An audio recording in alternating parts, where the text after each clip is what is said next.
Today we're talking about something that's just bugged me a lot, and it's that people will believe in things that are kind of nonsensical sometimes. And maybe it's a religious thing, maybe it's like guys who believe that crypto is the future. Maybe it's just some sort of a fixation that is a small thing that seems to completely shade a person's worldview so that they're defined by that one thing. And I was listening to Asmongold, and he said it best. He said it's like if you encounter people who believe that the world is flat. Once you find out that they believe that the world is flat, it's really hard to take anything that they say particularly seriously, because you just assume that if they're stupid enough to think the world is flat, then they probably are pretty ignorant overall. So why would you think to yourself, well, I guess they, maybe they're wrong about the world being flat, but maybe they're right about some other things. Maybe they are right about some other things, but it's really hard to look past that. And it's crazy to me how there's people who believe in their religions, or they believe in some sort of a passionately held political position, and they just don't question it. And that's really, I guess it's that staying in a place of innocence long after you should open your eyes. It's like if you're a child, you believe in Santa Claus, you think, wow, that's amazing, Santa Claus is a wonderful character. You believe in him as a child, and then you grow up and you continue to believe in Santa Claus. Well, there's a point where you have no excuse. You can't, in good conscience, say that it makes sense for you to believe in this fictional character. It makes sense if you're a child, but at a certain point you become an adult, and if you don't stop believing, that reflects ignorance, and there's no getting around it. Now, that doesn't mean that you should be anti-Santa Claus. It doesn't mean that you can't appreciate the value and the morality and the allegory of this. But if you actually believe that Santa Claus is flying all over the world and sucking himself down people's chimneys, well, you're out of touch, right? And it's that way to me with people who are religious many times, or people who just blindly seem like they get onto some kind of a bandwagon. Crypto is a good example of this. And, I think certainly there's plenty of people out there who have gotten rich off of cryptocurrency, but the reality is it's gambling. It's putting your money into something based on some sort of an arbitrary hope that it's going to dramatically multiply in value without you doing anything to earn that value. And if you really think about it, any cryptocurrency in the world that you want to provide as an example, if the entirety of that currency vanished overnight and was just a thing of the past, it was gone, nobody would care, nobody would know the difference except for the people who invested in it. So, sorry, I just can't come up with any good reason to believe that this is like gold, or it's like a legitimate currency, or it's important, or, okay, so you're telling me a Bitcoin is worth $75,000. Okay. But you can't really even tell me what a Bitcoin is. So maybe I'm just missing it. Maybe I'm just missing the point, and I'm too stupid to understand. Maybe that's what it is. But sometimes things are just exactly what they look like. It's like I'm traveling around last week with my boss, and we go visit these Walmart stores to see, like, how are they doing or whatever. So we go into this store, and there's a bunch of pallets of freight that they have in the back room because they fell behind. And then we go to another store. We come back the next day and look around in the back room again to see, well, did they make any progress the previous night? And they're all like, yeah, we made progress. It's better than it was yesterday. And probably they're right. It probably is a little bit better than it was yesterday. But to be completely honest, it really looked pretty much identical to what it looked like the day before. It didn't look all that much different to me. And that's just a good example. Like maybe somebody can get down into the nitty-gritty of it and they can say, oh, well, you know, it's different than it was last time. It's not the same. You know, we've made some progress. But from a layman's perspective, from my perspective, it looks about the same. Doesn't really look like all that much changed. Now, if there was a lot of progress, you wouldn't have to ask and say, did you make progress? Because you would just look and it would be all clean and it would be organized and you would know what you're looking at. And it's the same thing with something like cryptocurrency. You say, okay, well, all right, crypto's got a lot of value, but it's hard for me to get my head around it. It's hard for me to understand where that value originates. It's hard for me to understand how this actually is important. So if you have to explain it to me, and you explain it to me, and I still don't really quite understand it, and it still feels like there's logical holes in the narrative here, and the only thing you can come up with to explain why I should care is you're going to say, well, people have made a lot of money off of this. Well, that's fine. That's great that they made a lot of money off of it. But you still can't explain to me why it matters. You can't explain to me why this is any different than a casino. Because if you go and you say, well, here's a company that makes French fries for McDonald's, it's really easy for me to understand what that company is all about. You say, here, now you own a piece of all of the property of this business that processes potatoes into French fries. Well, I can go to McDonald's and I can see that product in action. I can go to the factory and I can see the French fries being made. There's so much I can do to validate that there's value here. I don't have to understand all the nitty-gritty of it, but I understand the value because I can see evidence of it all over the place. Just like you don't have to show me in every way proof that the world is round. I just can look all over the place and probably reach my own conclusion that the world is round without needing anyone to really try to prove it to me. It's just sort of a self-evident thing. You know, people say, oh, well, there's all these different genders, and there's not just male and female, there's all this other stuff, several other letters of the alphabet in there to reflect all the other extra genders.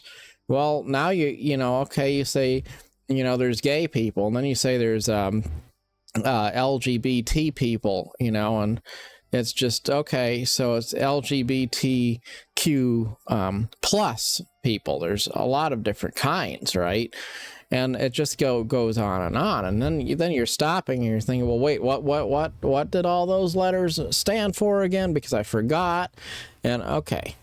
See, when you said, well, there's male and female, we understand that. That's very easy. Like, we can go out into nature and we can look at the animals, and you can pretty much tell, you can go out and look at the animals. Like, you can look at your neighbor's dog and you see, are there balls on the dog? Like, oh, okay, that's a male dog. All right, got it. Cool. But, so you start to realize, it's not super complicated. And then other people, they'll say, well, it's very complicated. Okay. Very complicated because you're making up bullshit. That's why it's complicated. It's complicated because you're taking things that aren't real, and then you're trying to come up with a very complicated way to sell them to people so that they essentially have to prove that your bullshit is not real before they have the right to not believe in it. And that's not really how it works. It's like, you know how if you play a gotcha game or something, you go into the game and there's all these old currencies in there. So you use US dollars to buy yourself some gems, and then you use the gems to buy yourself some special crystals, and then you use those crystals to buy some other thing, and then you use that to trade it for something else that's an actual item in the game. So by the time you actually get the item in the game, you've basically transferred real currency into several other different types of fake denomination before you eventually get to the end result. And it's really what it is it's a gimmick to get people to spend more money on microtransactions, while at the same time distracting them from the fact that they're actually using real money to buy things in the game. That's what it is. It's very simple. I'm not saying it's necessarily wrong. I'm not saying every single gacha game or monetized microtransaction game is bad. I think there's probably a lot of them that can be enjoyable. That's not the point of this. I'm just saying we like to deceive ourselves with all of these things that seem like they're complicated, when in reality they're just designed to get people into the mindset of not questioning things and getting into an ecosystem of ignorance. It could be religion, it could be politics, it could be any number of things. And especially with election season going on right now, and all the different things that I think about in terms of, just having relationships with other people and then feeling like I can't really have a good relationship with anybody because I like a lot of different things. I take interest in the nuance of religion. I take interest in faith and politics and all these different things. And I may even have passionate positions about these things to a point, but I also know that a lot of these things are relative. A lot of these things aren't necessarily a hill that you need to die on. And then I encounter people who they believe in things so passionately, so blindly, and then they judge you if you don't believe in those things in the same way as they do. And so what I find is I have to kind of just nod and be like, yep, sounds good. And maybe we even have good conversations, but inside I still know we don't really have true fellowship with each other because we're not the same. Because I take interest in it, but I don't believe it's 100% true, or I don't believe in things that I can't find evidence and cause to believe in. And it's just hard. It's hard to be in a world where so many people comfort themselves with these fake narratives because it's comforting, I guess, to believe in something versus nothing. It's comforting to have a lie that is familiar than it is to face the bleakness of the world alone. But pragmatic liberalism is all about doing just that. It's about seeing beauty in all the things in the world, but not necessarily being defined by any of them. It's to be in the world, but not of the world. And the crazy thing is, even as I say that right now, I know I'm quoting scripture. A scripture that's allegorical of the Christian life. Which is ironic because so often it's actually Christians who wind up being materialistic and ignorant, choosing to live a life surrounded by other people who believe as they do, because that's easier than venturing out and facing the reality of life's unknowns. It's not really a big sacrifice to believe in things when you're surrounded by people who believe in them. I look at Hooterites. They're kind of like the Amish a little bit. They come into our stores, they shop in our communities. They're kind of like the Amish, but they're more like a German version of the Amish. In any case, it's the same basic deal. They don't use a lot of technology. They wear very traditional clothing, which they make themselves. They live in agricultural communal situations, and then they come to town. And you'll see them, and they're very awkward people. They'll very seldom talk to anyone unless they're trying to do business of some kind. And I look at those people and I think, it's so hard to be different, right? It's hard to be a very traditional person in a very modern world. But then I realize it actually isn't. it's very easy for them because they're raised in it. They're surrounded by their own people. What's really hard is for them to break out of it because they don't know where they would even go. If they broke out of that, how would they survive? Because all the people that they know live that lifestyle and are part of that community. For them to break out of that and say, you know what, this isn't the best way to live. This isn't the way I want to live. I want to go out into the world and do something different. It would be daunting. They wouldn't know how to come to terms with that. It would be such a shock.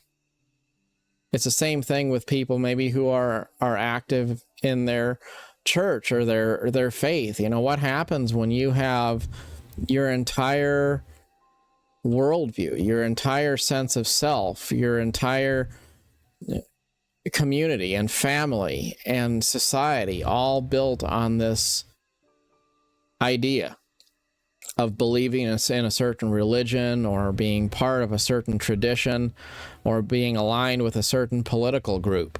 You know, on a small scale, it's like if you ever see somebody, or maybe you want to stop smoking, and then you think to yourself, well, I want to stop smoking because that would be good for my health.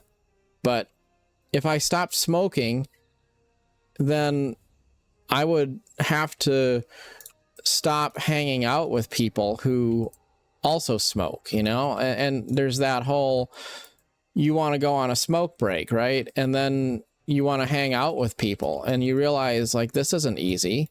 It's not easy to, you know, decide, okay, now I want to go on a break, but I have to be alone because I don't smoke and they do, you know, like that kind of thing. And then you realize, well, the hard part about giving that up is not really so much that you just have to give up the habit. You also have to give up a sense of community, which the habit accompanies.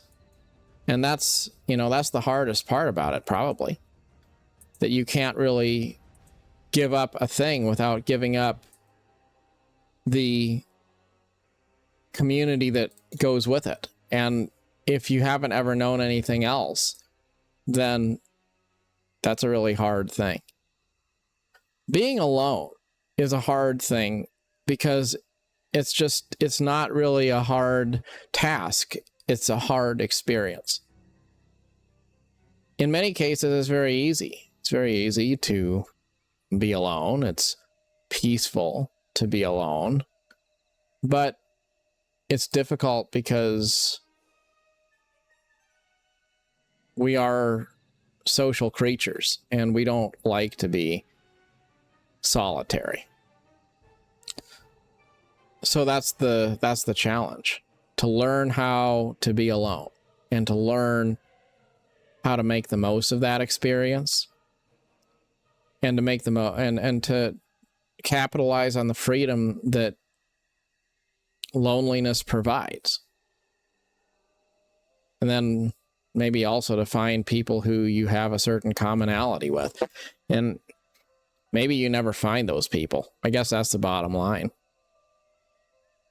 You can find people who are on the same path as you. You can find people who have similar lifestyles, similar values, but it's rare to really find people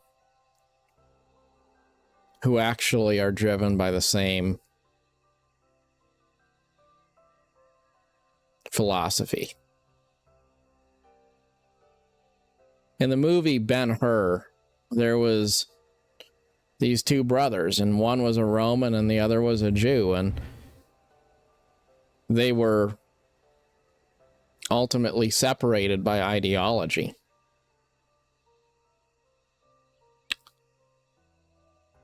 It didn't matter that they all started off in the same place. It didn't matter that they shared a common bond. Because in the end, one of them chose the life of a Roman and the other chose the life of the Jew, more of a faith-based life. And I think that that's true many times in life. If you choose a path of truth, and you're surrounded by people who choose to believe some sort of a convenient lie, even if you follow the same path, even if you do similar things, in the end, there's a barrier of separation.